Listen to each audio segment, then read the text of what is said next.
पुढची महत्त्वाची बातमी पाहूयात। सैफ अली खानवरील चाकू हल्ला प्रकरणी पोलिसांनी 2 संशयितांना ताब्यात घेतल्याची माहिती गृहराज्यमंत्री योगेश कदमांनी दिली।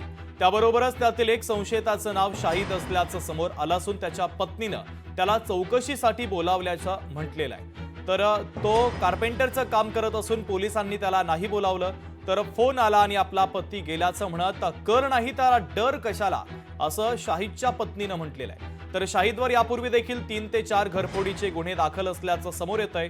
तर तो सैफ अली खान हल्ला प्रकरणातीलच आरोपी असल्याचं पोलिसांनी अद्यापर्यंत तरी निश्चित केलेलं नाहीये। मात्र या प्रकरणाचा लवकरात लवकर छडा लावणार असल्याचा विश्वास मुंबई पोलिसांनी व्यक्त केला।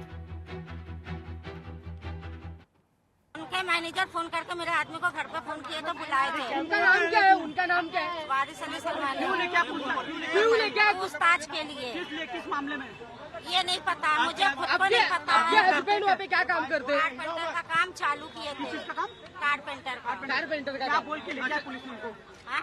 क्या बोल के पुलिस ने? नहीं बोले, पुलिस नहीं बुलाई थी। बोल रहे ना पुलिस नहीं बुलाई थी। हाँ। पुलिस को लेके लेने आई थी वहाँ पे? पुलिस नहीं, ना मेरे घर उनके पुलिस मैनेजर आए आई, थे? ना मैनेजर आया ना पुलिस आया। फोन आया था, फोन पे हम लोग मेरे आदमी गए थे। जब किए इन्होंने तो डर किस बात की, तो इसके वजह से चले गए थे। अशा प्रकारचे कलावंतांवर हल्ले होणं हे अतिशय चुकीचं आहे, दुष्कर आहे। परंतु त्या ठिकाणी ज्याने हे केलेलं आहे त्याला अटक झालेली आहे आणि प्राथमिकदृष्ट्या चोरीच्या दृष्टीने चोरी करण्याच्या दृष्टिकोनातून ही घटना घडल्याचं प्राथमिक माहिती आहे।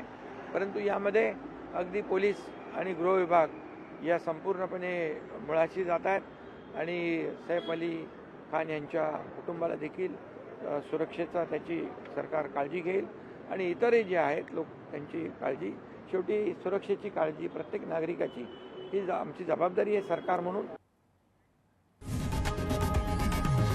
लोकशाही मराठी ऐका, पहा, जागरूक रहा।